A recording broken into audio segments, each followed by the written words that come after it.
سلام، وقتتون بخیر. تو این ویدیو قرار یک مثال اتوماسیون رو با هم داخل تیا برنامه‌نویسی و تست کنیم. مثالمون هم از این قرار هست که می‌خوایم تو این پروژه 3 تا موتور داشته باشیم که برای هر 3 تا موتور فقط یک استارت داریم که با زدن استارت موتور اول آنن روشن میشه، با تأخیر 2 ثانیه موتور دوم روشن میشه و با تأخیر 3 ثانیه بعد از موتور دوم موتور سوم روشن میشه. هر موتور هم یک کلید استاپ و یک خطای اضافه جریان داره.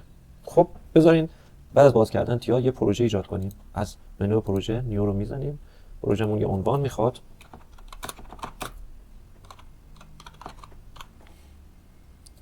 و دکمه کرییت رو میزنیم. بعد از اینکه پروژه ساخته شد باید بریم برای پروژمون سخت افزار اضافه کنیم. از تو قسمت add new device کنترلر به عنوان نمونه سی پی یو سری 300 رو میخوایم انتخاب کنیم و مدلش هم همون 312 فریمور حالا 3 و 3 رو انتخاب میکنیم. حالا شما میتونید هر سی پی یو که دلتون خواست هم انتخاب کنید.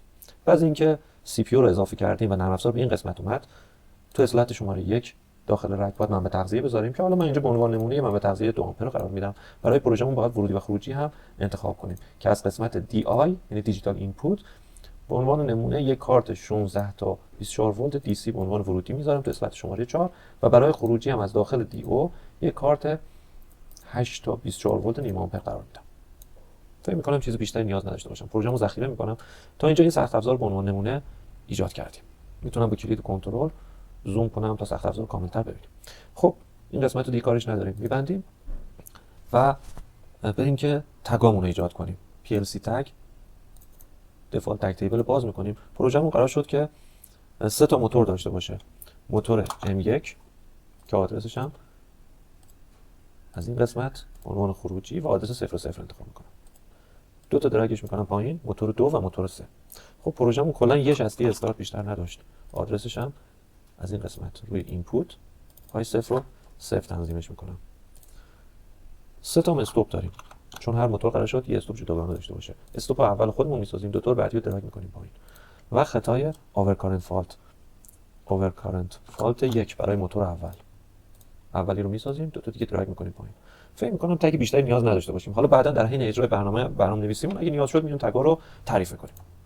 برای شروع برنامه‌نویسی تو قسمت پروگرام بلاک اوبی1 رو باز می‌کنیم. ما 3 تا موتور داریم دیگه. راحت ترین راه این هست که برای هر موتور یه اس آر بذاریم. البته این نکته هم حواستون باشه که برنامه‌نویسی همیشه یک راه حل نداره. هر نفر با توجه به مهارت و تجربهش میتونه از یه راه حل ویژه خودش استفاده کنه. من اینجا به عنوان مثال برای موتورم میخوام اس آر بذارم و این فکر می‌کنم بهترین روش این هست که شما از اس آر استفاده کنید برای موتورهاتون، چون میتونید راحت ست و ریستش رو کنترل کنید. خب پس اولی یه دونه اس آر تو نتورک 1 میذارم، بالاش یه حافظه کمکی نیاز داره، ام 00 رو میدم. خروجیشو که ام 1 باشه میندازم روی کیوش. همینو میتونم اینجا کپی کنم، کنترل سی تو نتورک 2 پیستش کنم، حافظه بالاشو عوض کنم که تکراری نباشه. اینم کپی کنم، خروجی رو اینجا پیست کنم. البته میتونم اونم خودم مستقیم روی خروجی اضافه کنم. ام 2 موتور دوم. حالا برای راه حل ساده‌تر اینو کپی میکنم کل نتورک رو و همینجا پیستش میکنم. خروجیش موتور سوم میشه، حافظه‌ش هم ام 02 میشه. خب 3 تا نتورک داریم. نتورک چهارم فعلا کارش نداریم. 3 تا نتورک ایجاد کردیم که خروجی‌های موتور ام 1 و ام 2 و ام 3 رو انداختیم روی خروجی. موتور اولو چی روشن میکنه؟ خب دکمه استارتش. پس دکمه استارت رو میندازیم روی موتور اول که قرار درجا روشن بشه. چی قرار موتور اول خاموش کنه؟ برای خودش یه استاپ داشت. استاپ 1. خب خاموشش میکنه. یه چیز دیگه هم قرار بود اون رو خاموش کنه. چی بود؟ overcurrent faultش بود. overcurrent fault 1 اونم یه تیغه بسته از بیمتال یا کلید حفاظت موتوری است که پای ریست قرار میگیره. موتور دومو چجوری قرار بود استارت بخوره؟ با یه تأخیر 2 ثانیه بعد از موتور اول، یعنی وقتی که موتور اول شما روشن کردی موتور دوم 2 ثانیه بعد استارت بخوره. خب یکی از روش‌های برنامه‌نویسیش اینه که اینجا استارت رو مستقیم بندازیم رو پایه ست. ببینید من از این بغل از تو زیر مجموعه تایمرها یه دونه آن دیلی تایمر رو میگیرم، درگ میکنم اینجا. خب این تایمر یه شماره میخواد تی 0 رو بهش میدم، یه زمان میخواد S5T مربع 2 ثانیه همون که پروژه ازمون خواسته بود بهش میدیم. چی ست کنه اینو؟ خب قطعا حد میزنیم دیگه. اینو انتخاب میکنم، یعنی موتور اولو پیستش میکنم اینجا. چرا؟ چون اگه موتور اول روشن بود باید این تایمر روشن بشه، بعد از 2 ثانیه خروجی این تایمر روشن میشه، موتور اولو ست میکنم.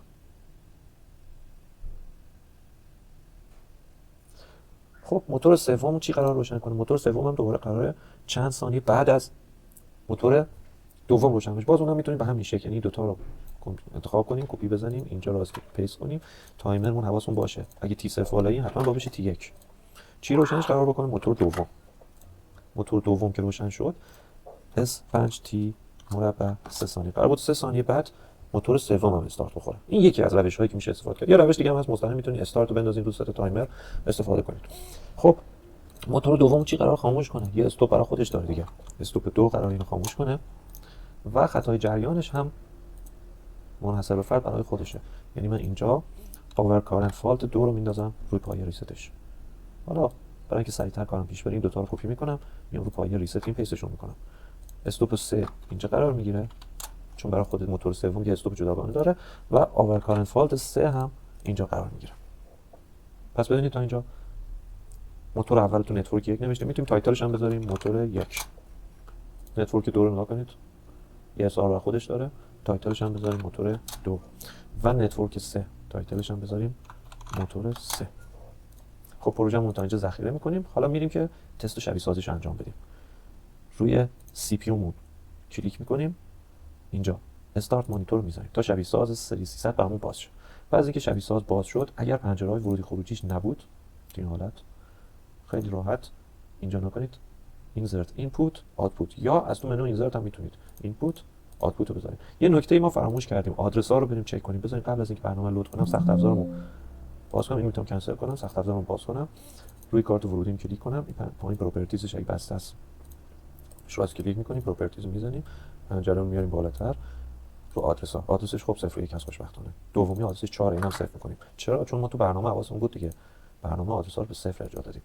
خب یه بار دیگه سی پی یو، این دفعه دیگه نیاز نیست شبیه ساز بزنیم. چرا؟ چون شبیه سازم بازه، فقط دانلود رو میزنم، لود رو میزنیم. حواسمون باشه برای لود گرفتن باید سی پی یو تو حالت استاپ باشه، چه شبیه ساز چه پی ال سی واقعی. یا میتونیم بزنیمش رو ران پی وقتی از شبیه ساز استفاده می‌کنیم تا سرعت تست برنامه‌مون بالاتر بره. بعد از اینکه برنامه رو لود کردیم، حالا میرسیم برای تستش. من اینجا می‌خوام یه روش جدید بهتون بگم که برنامه رو بهتر و سریعتر بتونید تست کنید. ما یه ابزاری اینجا داخل تیا داریم که توی پروژکت تری اینجا میتونید پیداش کنید. واچ اند فورس تیبل. می‌بینید این پوشه رو اگه باز کنید، اد نیو واچ تیبل بزنید، یه پنجره جدید براتون باز میشه. میتونید متغیرها رو اینجا بذارید و راحت ببینید. از این بالا میتونید صفحه‌تون رو دو قسمت کنید، یه خوردم کوچیک‌ترش کنید، نصفش باشه برای اوبی وانتون، پس جایی که برنامه نوشتین، نصف جام باشه برای واچ تیبل. خب نکنید رو نیم اولی، یا میتونید منو باز شونده رو بزنید، اسم تگتون انتخاب کنید، یا نه همین اول من می‌خوام اینجا موتور اول رو چک کنم، اینجا کلیک می‌کنم روش میگیرم دراگش می‌کنم اینجا. موتور اول استارتش رو میندازم زیرش چون مربوط به خودشه، استاپش هم میندازم زیرش. خب خطای جریانش هم میذارم پایین. اینجا موتور دوم میندازم اینجا. خب استارتمون که یکی بود هیچی، استاپش هم میذارم زیر خودش، خطای جریانش هم میذارم زیر خودش. موتور سوم من با موس میگیرم دراگ میکنم، استاپش هم میذارم زیر خودش، خطای جریانش هم همینجور. خب شبیه سازم میارم بالا، از منو ویو آلویز آن تاپ رو میذارمش این زیر، یا یه گوشی از صفحه هر جایی که تو دستپاتون نباشه جلوی، بتونین راحت هم شبیه ساز رو ببینین هم داخل تیا رو. از قسمت اینجا اوبی فان این مانیتور رو میزنیم، مانیتور آن آف. این ابزار کمکی هستن که شما برای تست برنامه میتونید ازشون استفاده کنید. خب بیایم رو موتور یک نگاه کنیم. موتور یک شما استاپتون و آورفالتش باید تیک بزنید داخل شبیه ساز. حالا هم میتونید اینجا آدرسش رو نگاه کنیم، هم بیایم اینجا نگاه کنید. استاپ یک آدرسش چیه؟ اینجا مانیتور میتونید بزنید که ببینید این ابزار مانیتور ولیو به شما نشون میده. اینا همه الان تو وضعیت خاموشن، فالسن، تو وضعیت فالس قرار دارن، یعنی خاموش هستن. خب استاپو که آدرسش هست i01 از اینجا پیداش میکنیم، تیکش میزنیم. خب استاپ آزاد میشه، اینجا آزاد شد. ببینید آورفالت آدرسش چیه؟ i04 تیک میزنیم. خب تروش کردیم. حالا چون نورمال کلوزه اینجا پای ریستمون آزاد شد. حالا استارتمون که i03 رو میزنیم، باید موتور اول درجا روشن بشه، اینجا تایمر فعال بشه و بعد 2 ثانیه موتور دوم روشن کنه. ولی موتور دوممون باید پای ریستش رو آزاد کنیم. پس دوباره استاپ 2 رو هم تیک میزنیم، استاپ 2 i02 تیکش میزنیم، خطای جریانش هم اینجا i05 تیکش میزنم. موتور بعدی i03 تیک میزنم، خطای جریانش هم i06. چرا این کار کردیم؟ چون پای ریست همه آزاد بشن. این کار نکنیم، این چون از SR استفاده کردیم اصلا موتورها استارت نمیخورن. خب حالا بزنیم استارتمون که i00 هست رو بزنیم. اینجا رو نکنیم، موتور اول استارت خورد. اینجا تایمر 2 ثانیه کار کرد، موتور دوم استارت خورد. تایمر 3 ثانیه کار کرد، موتور بعدی. خب بزنیم ببینیم موتور اول میتونیم خاموشش کنیم، استاپش رو بزنیم i01. آره موتور اول خاموش شد. میبینید اینجا نگاه کنید، موتور 1 فالس شد. خب خاموش شد. ولی موتور 2 اینجا نگاه کنید همچنان روشنه و موتور 3 همچنان روشن. اینجا مشخص موتور 2 روشن و موتور 3 هم روشن. بذاریم موتور 3 رو خاموش کنیم، موتور 2 روشن بشه. موتور سوم استارتش i03. خب تیکشو برمی‌داریم. می‌بینید اینجا نگاه کنید همینجور این طرف داخل واچ تیبلمون موتور 3 خاموش شد ولی موتور 2 روشنه.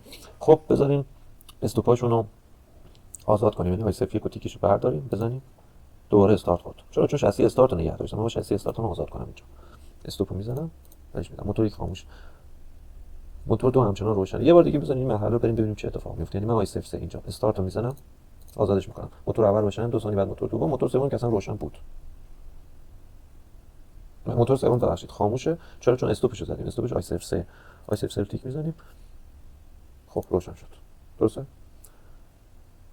فکر می‌کنم پروژمون چیزی از ما خواسته بود. اینجا تونستیم همشو برنامه‌نویسی کنیم و با استفاده از PLC و کمک گرفتن از واچ تیبل اونو تست و ارزیابی کنیم. موفق باشید.